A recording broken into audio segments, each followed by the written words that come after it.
Hi there. My name is Mary Ann Bautista, and I'm the co-founder of TurboRank. I recently had the good fortune of being able to join a PDMI webinar titled Social Selling Grows Up. I was able to discuss and present some really interesting issues around YouTube Shop, how to qualify, why it's important, and how to get started. So if you'd like to take a listen to the following video and have any questions after that I can answer, I'd be more than happy to. You can reach me at turborank.co, or I'm very active on LinkedIn under Mary Ann Bautista. Enjoy. Hello, I'm Thomas Hare, Chief Content Officer of the Performance Driven Marketing Institute, a not-for-profit trade association that serves companies in the performance and direct-to-consumer marketing world. Welcome to the second event in our 2025 Summer Seminar Series, today created by the PDMI's E-Commerce Council, titled Social Shopping Grows Up. We welcome all of you to today's event, PDMI members and non-members alike. If you're not a PDMI member but are attending today, we'd love to have you consider joining the association. There's no better way to support the mission of the PDMI than joining and sharing your voice in the direction of the industry. In the Handouts tab of your control panel, you'll find our PDMI membership brochure. I urge you to download it, flip through it, and contact any of our team members should you desire more information. One more housekeeping note, the group will be addressing any questions from the audience at the end of today's session, but you don't have to wait to ask them. Utilize the questions tab on your control panel to type and send your question in. We'll be collecting them and we'll try to get to as many as possible in the final moments of the webinar. As more shopping integrations come to outlets like TikTok and YouTube, and live stream online shopping grows in interest to both consumers and performance brands, what must marketers know right now about how to successfully become part of this growing space? And what will be the next opportunities they should prepare for in the coming months? This group of experts here is ready to share their insights in this special 1-hour event. Right now, I should be welcoming our moderator, Lindsay Carnett of Marketing Maven and a member of our E-Commerce Council. However, Lindsay's power went out literally 2 minutes before we were going to start. She's hustling to try to get herself back reconnected to power. And in the meantime, I'm going to start as your host and welcome Lindsay in when she returns. I'm happy to welcome Mary Ann Bautista of TurboRank, Ariel Brooks-Benz of BB3 Advertising, and John Petroselli of Bulldog DM. Let's start with you, Ariel. Let's do some quick intros. Give us your 30-second elevator pitch about Ariel and BB3. Sure thing. So I'm Ariel Brooks-Benz. I'm the CEO and founder of BB3 Advertising. We are a response-driven growth agency, and we focus on challenger brands. Wonderful. Mary Ann. Hi, I'm Mary Ann Bautista. I am the co-founder of TurboRank, and we are a consultancy agency that supports brands and businesses to make YouTube a sales funnel. Great. Thank you, Mary Ann. John. Hi, everyone. I'm John Petroselli. I'm the founder of Bulldog DM. We are the world's most experienced live stream studio, which means we provide all of the turnkey services and strategies that a client would need to really master their live video strategy. And a client for us could be a brand agency, a content creator, platform, or it could be a group of all those entities kind of functioning in harmony together. And we are into our 13th year of doing this. I've been in live video for 20 years, which is almost as long as it's been around. So we've seen really almost every possible imaginable experience you could think of. And our industry, at the timely conversation today, has really shifted towards, A, I need to do this, but B, I need to show some sort of a call to action and a conversion. So looking forward to this conversation. Wonderful. Thank you for joining us. We have a really good roundtable discussion on some of these topics. Ariel is a real leader and thought leader in the TikTok shop area. Mary Ann with YouTube Shop. And as we noted here, John has a great perspective on live, and his take on the market should be very valuable. So we're going to get started. I'm going to go first to you, Ariel, with a question about TikTok Shop. What are the key factors that determine whether a product will or can sell successfully on TikTok Shop today? Yeah, so I think there's probably a few things to consider. One is the category.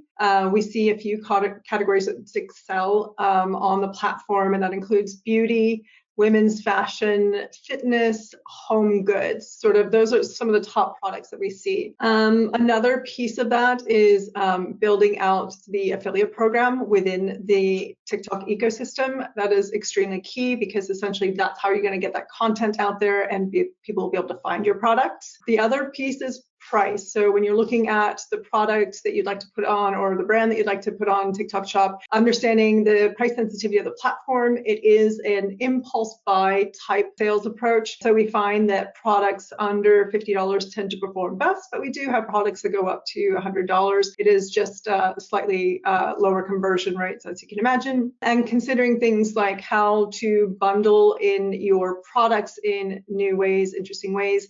so that you are not competing against the Amazon algorithm. Those are some of the key things that we talk through with clients when we're looking at a good fit for the platform.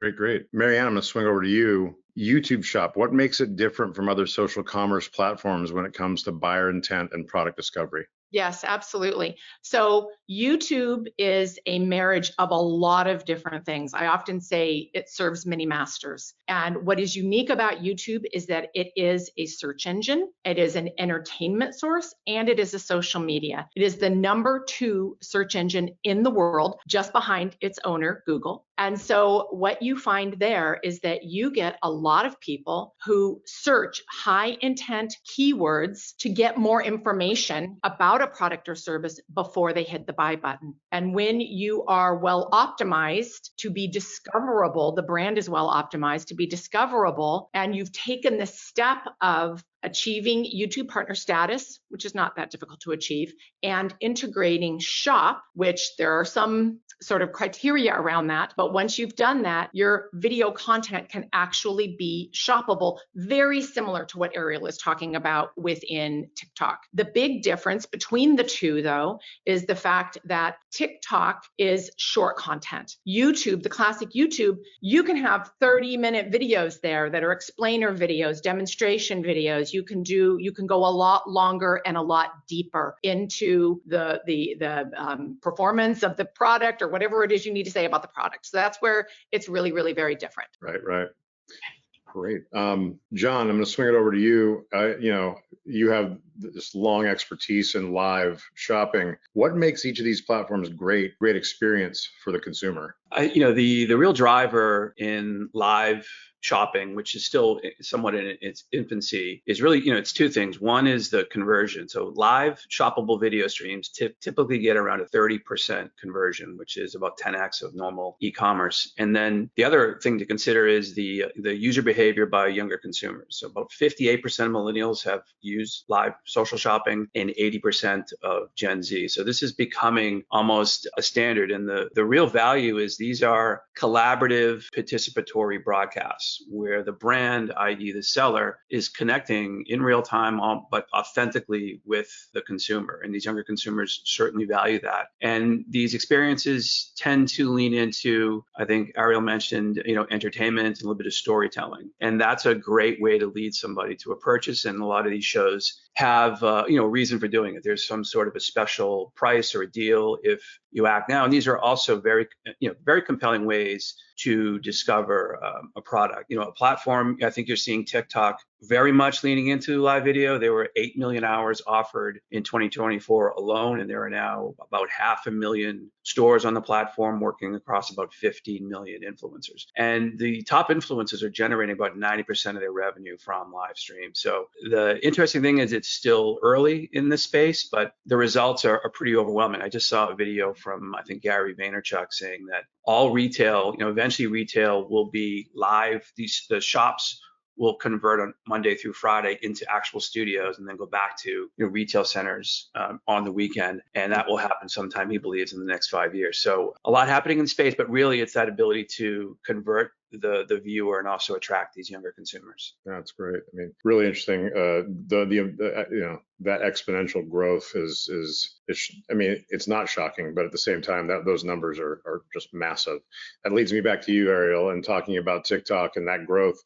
How are you finding that brands can best integrate the TikTok style with the buying experience to drive conversions? So I think that there's a couple things that, as Joe was saying, that urgency, finding ways to basically take that organic content, a lot of it through creators and also through your affiliate program, using them to build out your paid ads. If you're doing it either the sort of traditional way, or if you're using the GMV Max platform, which is essentially their answer to like Google PMax on Google.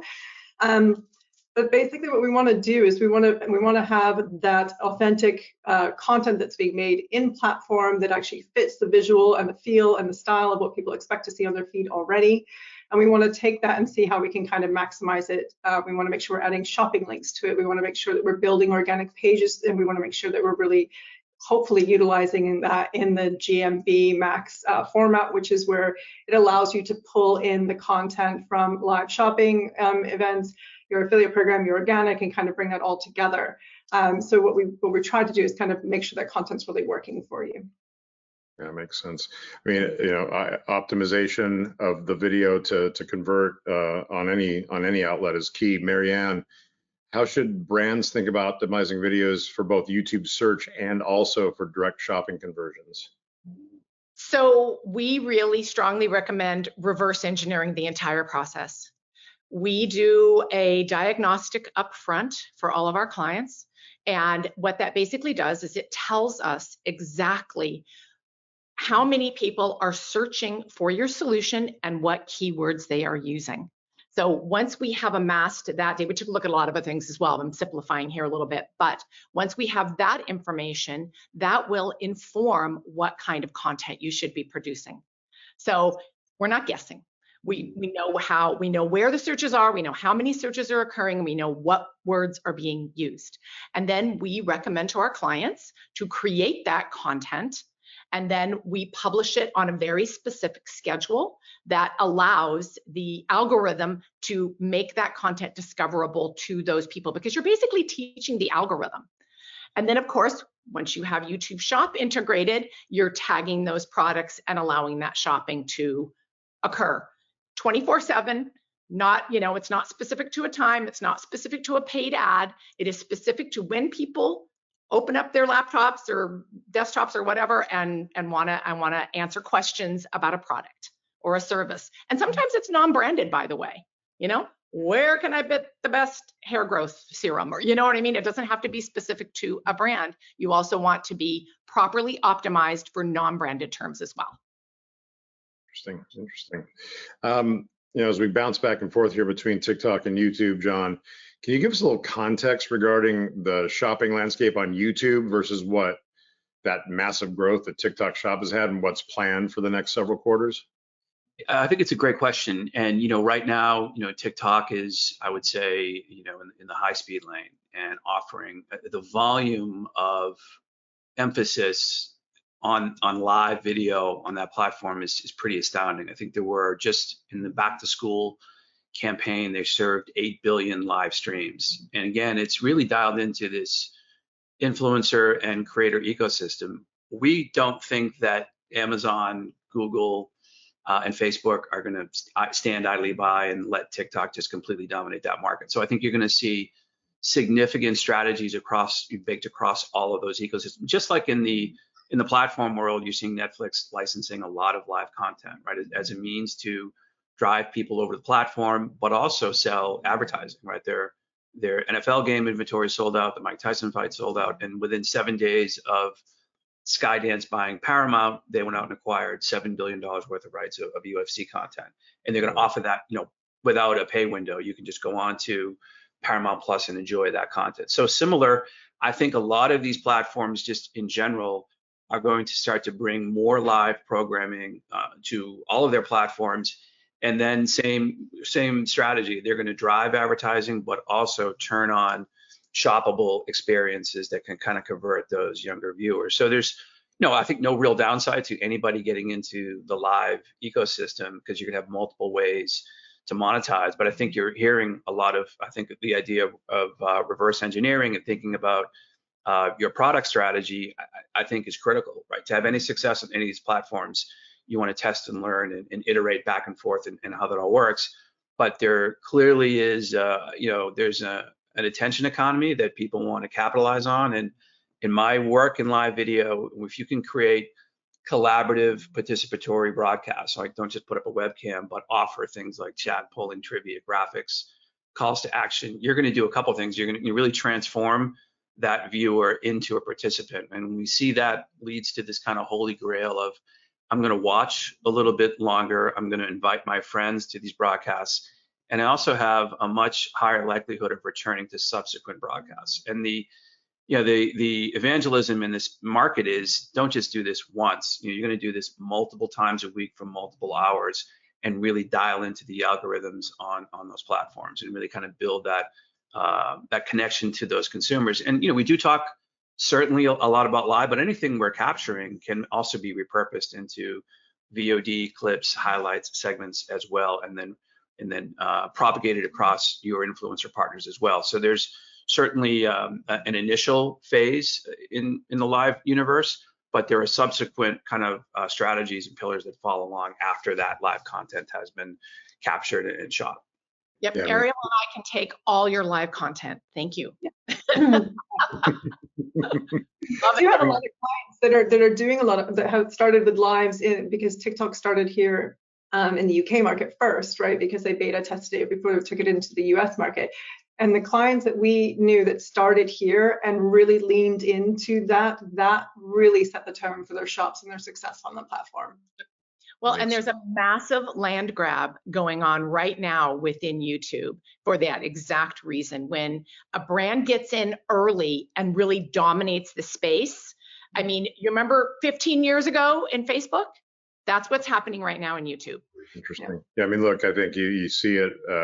I see it with my kids and then some other friends' kids who are a little bit older, but like the domination of YouTube as a viewing experience. And the ability to jump around and that natural aspect of it, it's a natural space for it. But going back to what John was saying about the other big guys coming in and competing, you know, it would be insane if Paramount and UFC did not merchandise what they're doing with that $7 billion investment, right? Just like it would be insane if ESPN and the NFL didn't merchandise off of that combination and find a way to, like, I don't know, bring fanatics in or whatever it might be to buy. And isn't gambling during sporting events, isn't that like a live shopping type of a vibe too? Like where it's like, okay, we'll go to DraftKings and bet on the next pitch, right? Same kind of general idea, right?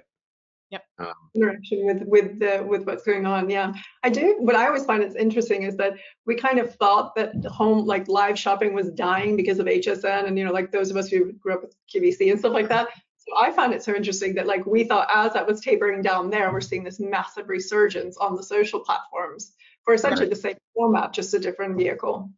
Right. And I feel like HSN and QVC are now, or, you know, they're trying to play catch up. That whole business is, you know, everything that comes out of that business over the last 6 months is them trying to play catch up when they should have been out ahead of it. Socials. Yeah, I want to make one really quick comment because this isn't just a younger demos game entirely. There are now more 65 plus adults in the US on YouTube than there are in all of linear and broadcast. So I think other demographics are also catching up from what used to be kind of a young person's game or a middle, you know. So I think that is also really changing. It's a great indicator. I was actually going to ask a question about that much later, but I'm going to bring it up now. Both for YouTube and TikTok, you have this massive group of people who are used to buying off of HSN and QVC, right? And they've done it for decades. And they might be older, but they all have mobile phones. They all now can access these things on their bigger screens. Like, is that market going to see? Is that a big growth market for not just for YouTube but for TikTok as well? What do you think, Eric? Yeah, on TikTok we're still slightly slower, I think, on the age demographic than what we're seeing on YouTube and Facebook. It's not to say that we don't have all the full spectrum of TikTok on TikTok, but I still think we're still quite heavily under 55 on the platform. So I think that probably there's less of that transfer of knowledge, except for at the very top end. Yeah, right. Yeah, I think that's natural because of the short format. So, you know, younger people seem to be more aligned and comfortable with that really quick short format. And on classic YouTube, you have longer content, of course. However, shorts was absolutely the answer, the reaction to what was going on with, you know, Reels and with TikTok. So we have that element as well. Yeah, I would say it's a very, you know, it's a changing landscape across all of these platforms. And, you know, we've operated video across, we typically do based on who our clients are. We're active on YouTube, Facebook, Twitch, Twitter, LinkedIn, Instagram, and TikTok, you know, multiple times a month.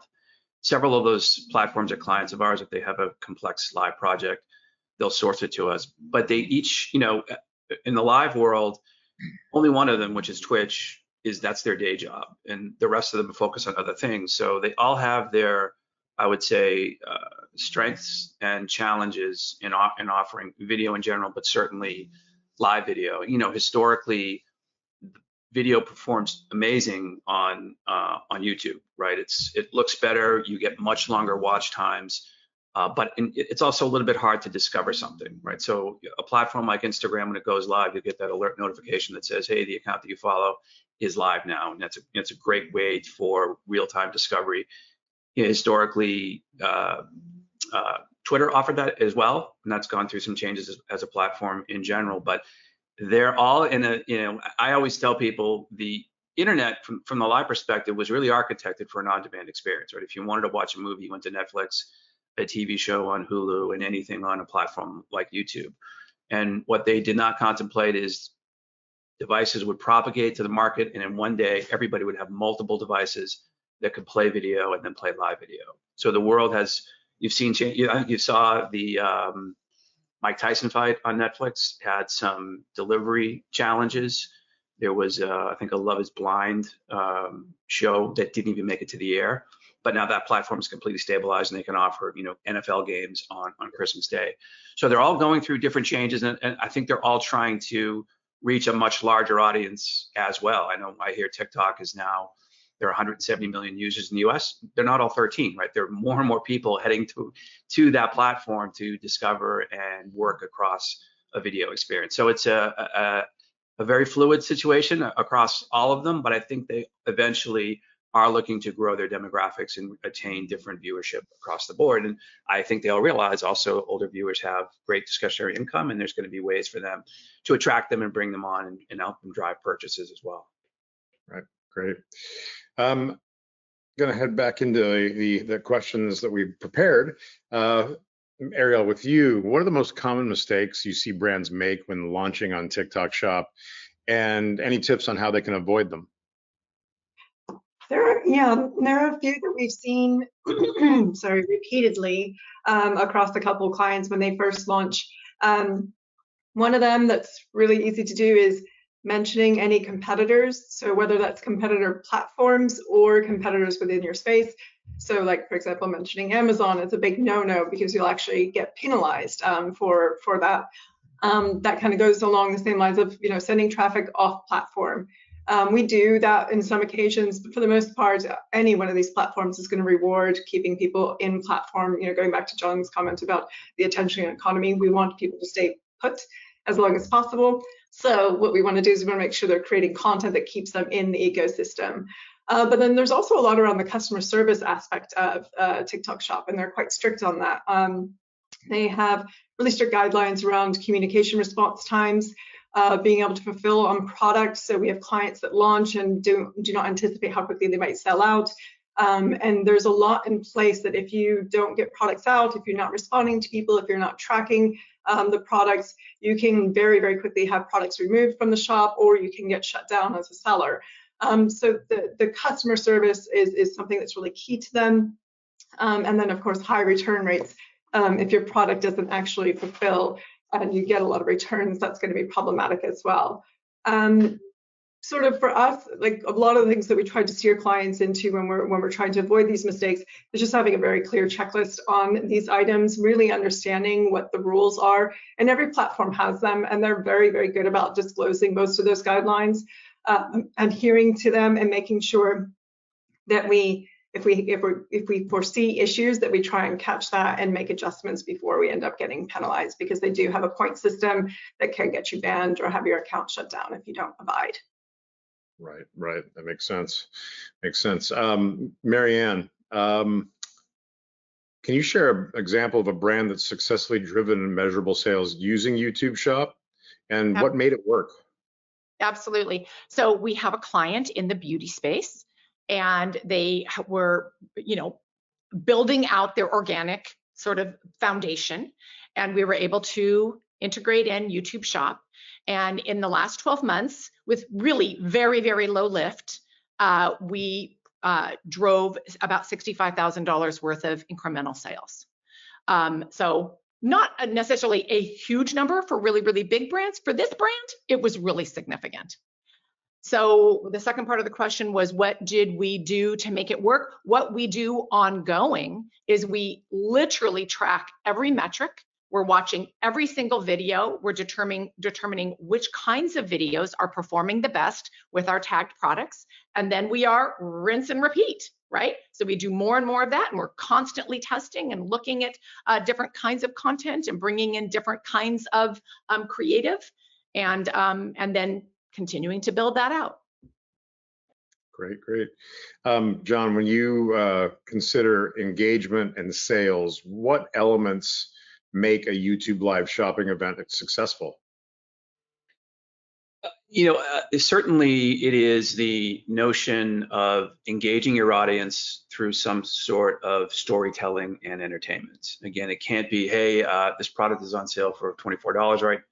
Or if you buy it right now, it's $19. That's not going to really drive the conversion. And we've done a couple of, I would say, massive tentpole experiences at pre-holiday shows with YouTube, where the sellers were Walmart, Verizon, and Samsung. And these were hosted by two of the biggest influencers on the platform, with multiple guests coming through in this, set with several different rooms where the broadcast would happen from. But that was an effective way, a highly produced experience, to really move those products and also introduce them to the audience. And again, I think that's certainly an inherent strength of a platform like YouTube. It's quality video. And I hear a lot about UGC generated video. I think that's largely been the norm, but from my experience, higher quality audio, video, and lighting drives A, a bigger audience, and B, a longer watch time. And that's going to give you a higher chance to convert on a sale. And that's been through multiple decades and literally hundreds, if not thousands, of broadcasts. And I think Ariel made a great point about the verticals that are supported in e-commerce live streaming right now are definitely beauty, apparel, and home goods. And I think that market is going to expand very significantly. I think you're going to see actual consumer electronic products, wearables, headphones are going to be available and be able to purchase.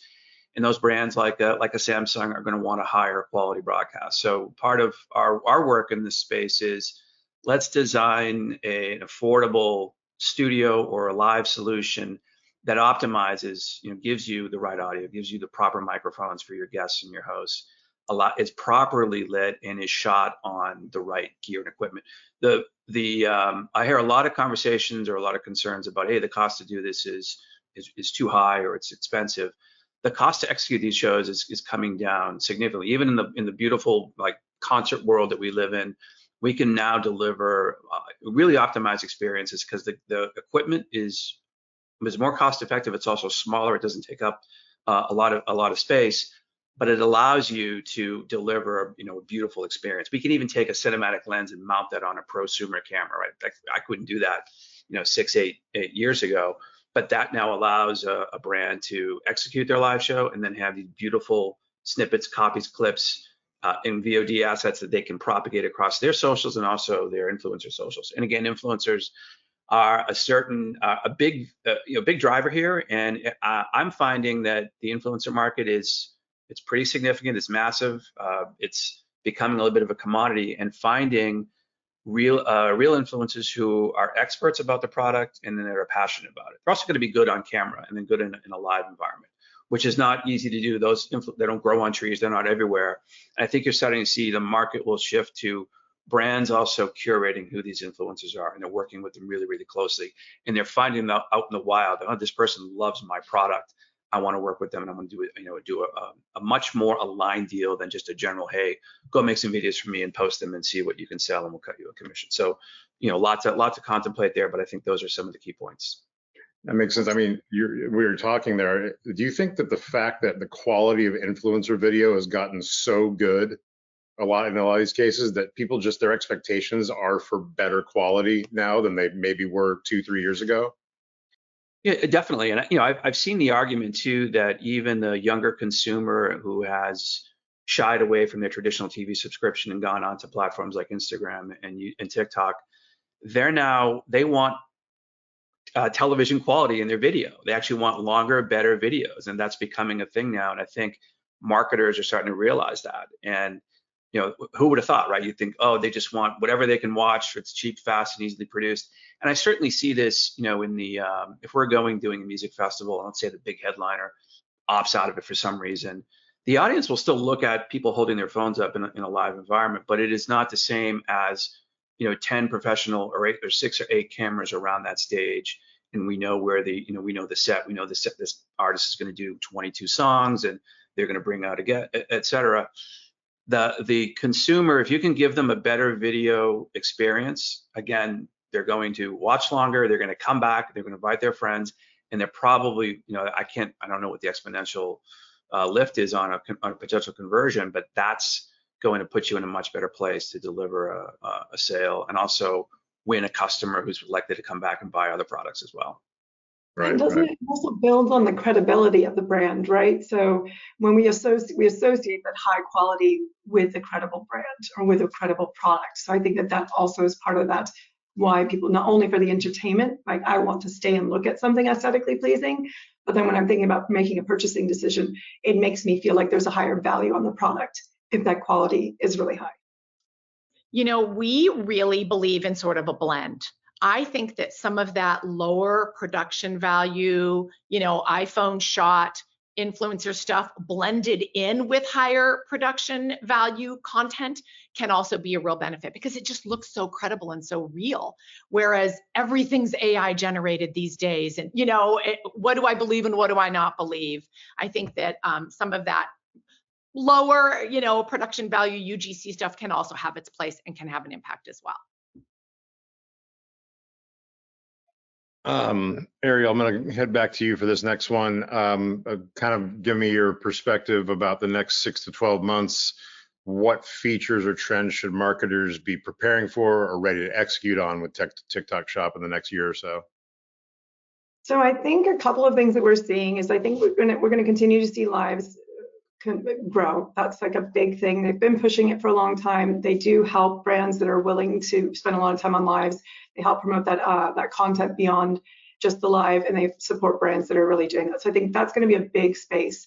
We're also going to start seeing a lot more affiliate creatives in a pre-approved process. So that will be able to be pulled into the GMV max model, which means that you won't have to go back out and get usage rights from influencers to run those ads with user-generated content. I believe we're also going to see search ads come into TikTok platform because much like YouTube, it is an SEO platform. Increasingly, the younger generations are going onto TikTok to search for products and content and businesses that they want to be a part of or purchase from. So they will be rolling out search ads. And then I believe the other big piece that's being talked about, at least for us, is the Symphony. Yeah, the Symphony and Smart Plus. So the Symphony is the AI generated piece that they're looking in their editing suite, which allows you to do content creation, photo to video, and AI avatars, and so on.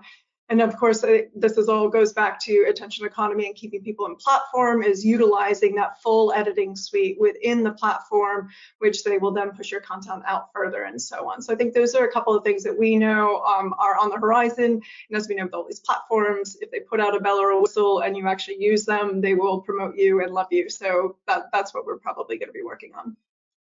Great.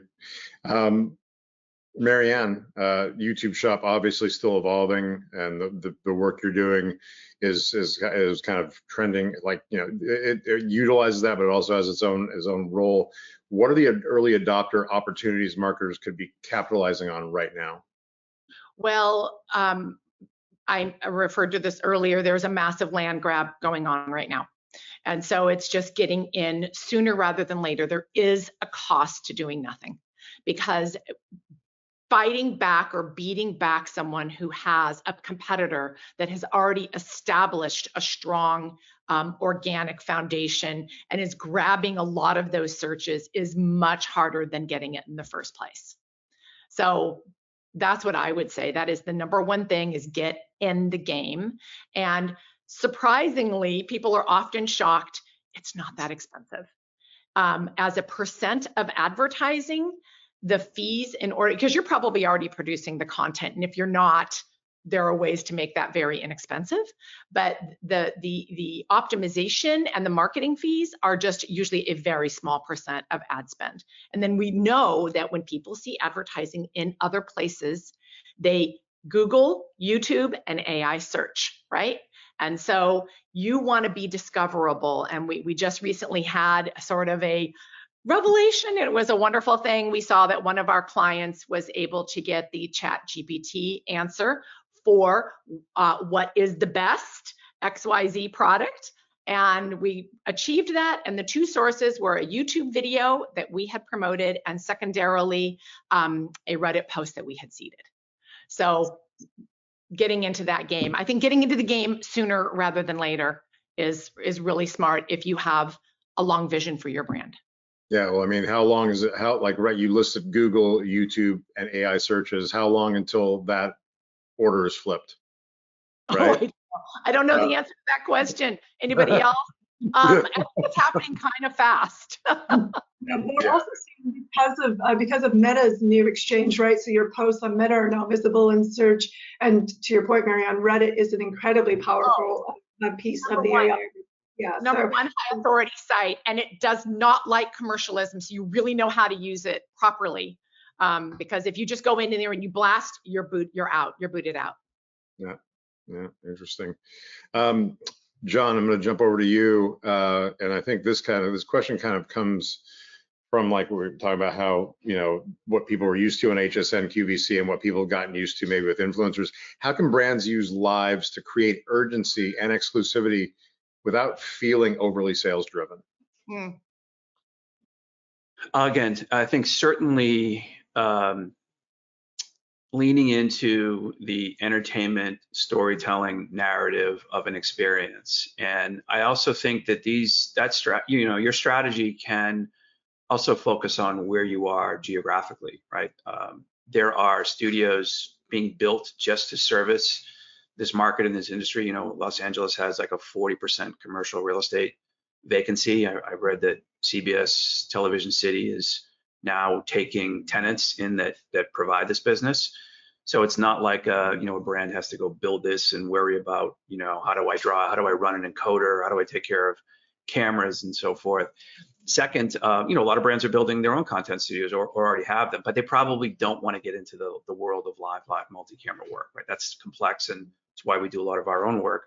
We can, or agencies like ours can come in and help manage when you do want to go live at those venues. And then third, I think any experience is the possibility can be amplified, and a product can be sold during that broadcast. So you look at a trade show, for instance, like CES introduces thousands of products across that week. Why not amplify that experience and allow those products to be sold or to take some pre-orders?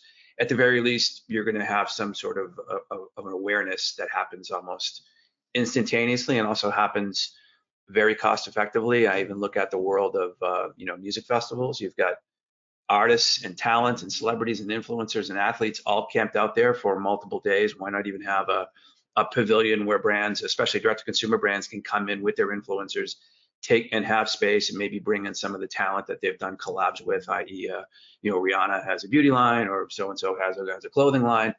All of these different moments that happen in a brand's calendar are opportunities to broadcast and to amplify. And this, again, can all be done very cost effectively on any platform that you want to go on, but it's going to drive awareness. And ideally, again, live commerce broadcasts have a 30% conversion rate. So it's worth your while to A, get into this, but B, also do it with some cadence, build up a calendar and build up, your brand as a live seller in the moment as well. Makes sense. I mean, that music festival note's well heard. I can say that just in the Boston area, we've gone from one big music festival at the start of summer to like 4 random music festivals across the summer calendar, right? And they all hit a different demo. They all hit a different group. They, and it seems like there's so much opportunity to hit up the fans of those bands and the groups that are playing. It's really interesting. And I mean, you see the calendar of music festivals now is like crazy. So a lot of opportunities there, really interesting. John, I'm gonna go back to you with one more question. We have some great audience questions that have come in. I'm gonna go back to you with one more question before we go to those.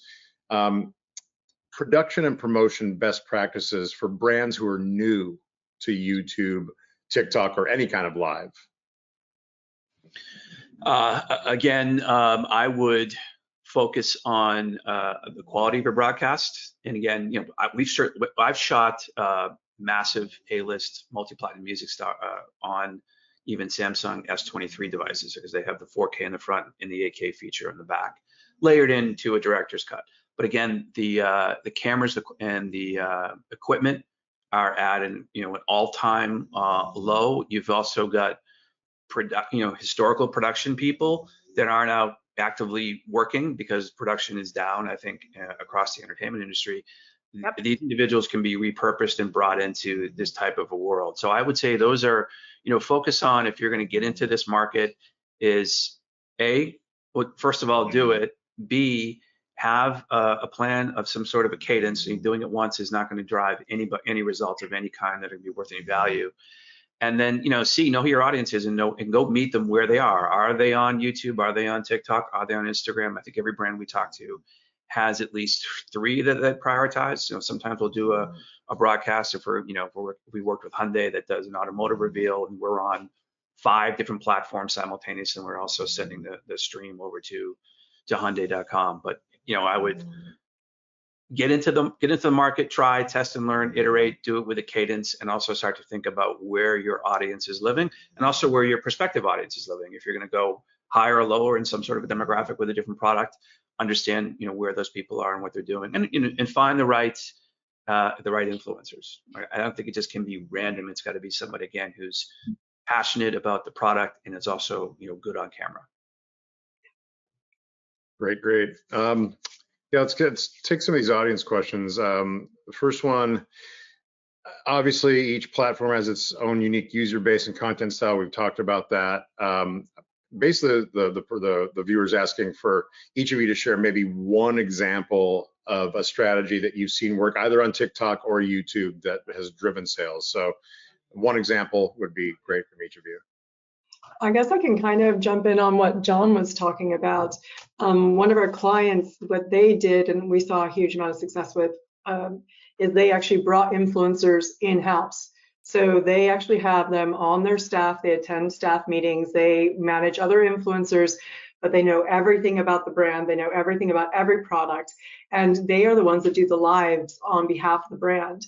And that really converts in a way that most other clients haven't been able to, because to your point, you're not just hiring somebody else, you're actually hiring somebody who's, first of all, like quite invested in the brand, but also super knowledgeable, understands content because they're content creators themselves, and understands the marketplace. So you get such an expert on your team by bringing somebody in-house, and that's something we've seen that's worked really well. I think I can do something a little bit different and say that we have found that a great founder's story and a founder that is passionate can also do a phenomenal job telling their story, presenting the product, and achieving sales. So just another twist on it. I think there's so many options available to you, really, to be honest. You can have presenters, but, and John kept saying, and I wanted to just add something and I didn't get a chance yet, and that is that I also think that it's great when an influencer has some sales skills. If they know how to sell direct to camera in an authentic way with that passion, to me, that's the magical moment. Example for us, an experience that we worked on was, Pharrell has a music festival called Something in the Water in Virginia Beach in his hometown, and this was a broadcast on YouTube in partnership with Walmart. And Walmart and YouTube and Pharrell were very strategic about how they would offer items. So there's actually custom merch and merch that were designed by all 3 of them as the broadcast was happening. So you'd see, Mumford & Sons performing, and there was gear related to that artist or something relevant to the festival, or when Arcade Fire was on during the actual performance. And it was a moment where Walmart realized they could capitalize on a very engaged audience that with an experience being amplified with also terrific, the talent was, it was country artists, hip hop, pop, you name it. But it was multi-day experience where the marketer, in this case Walmart, was able to tie products to the experience that actually meant something. And also, I'll say this: younger consumers love something tied to a cause, right? That's clearly in their DNA and their ethos. And if there's a way to do that, you're really going to get their attention, and they're going to be more supportive, I think, of the viewing experience that they're having, and also the brand and the products that are offered. And in this case, I think Pharrell had multiple causes that he had supported that were integrated into that broadcast. But I thought that was a very successful kind of early, way to bring this kind of e-commerce shopping experience strategy together in a kind of a cool moment. That's great. That's great. Next question. When you consider streaming live, what do you think about a live on multiple channels at the same time? So in the normal marketing world, we do that very, very frequently. We're on multiple platforms. I mentioned the Hyundai example, or other Samsung, other brands that we've worked with. That's a pretty straightforward execution. I think Ariel pointed out, if you're going to do a TikTok shop live show, it's got to be relegated to that platform, or if it's a YouTube show, relegated to that platform. Having said that, you can take a live video signal and put it anywhere, but you've got to stay within the terms of service. You don't want to get your stream turned off or shut down. And I think that's a world that's in an evolving state. And again, you've got competitive, platforms. If I'm TikTok and I'm going to drive a ton of traffic to your show, I don't want, I'm not interested in driving traffic to a competitor show. But again, the content is on the platform to begin with, so it's hard to give a very clear answer on that. But I think, again, the opening comment that Marianne made, reverse engineer. What are you going to do? What's your objective? Where's your audience, and how you want to target them? But you can, when I talk about getting into some programmatic cadence, maybe you're going to do 6 live streams in 2 months, and 2 are on YouTube, 2 are on TikTok, and 2 are on Instagram. And you're going to, work your look at your results and tweak and Twitch, and also align with influencers that are prevalent with audiences on those platforms, and take it from there. And then repurpose the heck out of all of it. Definitely. Great. Next question is about consumer privacy and data-driven personalization. So obviously social commerce personalization is a huge aspect of of the marketing. How are brands balancing the need for that personalization with consumer privacy concerns? Are there any best practices to leverage consumer data without crossing any boundaries? Well, I think most of the data that we have access to obviously only gives us the characteristics, right? It doesn't give us the IP address. So you can, we are starting to see that technology emerge. We're not using it as much, but yes, the ACR space is definitely growing. But I think the key is, as a marketer, what we want to do is we want to use that to provide an experience for the consumer that feels appropriate. So like, I don't have a baby, so I don't want to see a Pampers ad on my feed. So we want to really make the experience unique to the person. But what we don't want is that feeling of, hey, I talked about ice cream to my husband on the couch, and now I've got an ice cream ad. So I think that there are boundaries there. But I think for the most part, when you look at most of the marketers that we work with in the marketing space, what we're looking at is segments, and we're looking at characteristics of the segment, as opposed to hyper-personalization where it's one-to-one. At least that's where we are right now. And I would add that Google is a very closed kimono. There is not a lot to be had organically. You can clearly target through paid, but yeah, I get both sides of it. It's great as a consumer. It's very challenging as a marketer.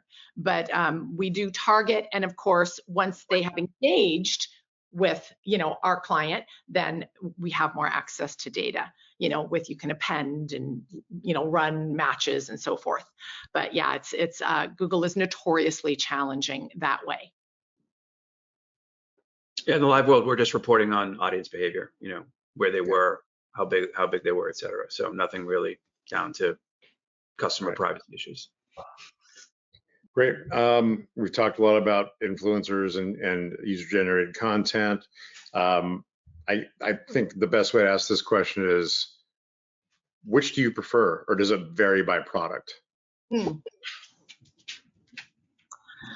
don't know if I understood that question. Which Well, do we prefer? in the live world, the higher the quality of the audio and the video, the better. Again, we have worked with certain smartphones to shoot very elegant experiences layered across, professional or prosumer gear. But also, influencers are investing. I think, we all went through the pandemic together, and I'll look at, the music business as an example. All of these artists were sequestered and couldn't go anywhere. So they're making music in their living rooms, bedrooms, and home studios. And the result is you had thousands of concert halls around the world stagnant, and they all went out and invested in some sort of video infrastructure and internet connectivity. And half the battle is your internet connection, right? If you've got a reliable signal, you shouldn't have a problem getting to a certain basic minimum threshold of quality. And again, investing in a lavalier or a shotgun microphone for your speaking and pitching and lighting. These costs have fallen to the ground. It's pretty shocking, actually. There is a way to deliver a quality experience without, hiring, James Cameron to come in and make your experience. And having said that, I think that's also a little bit of overkill.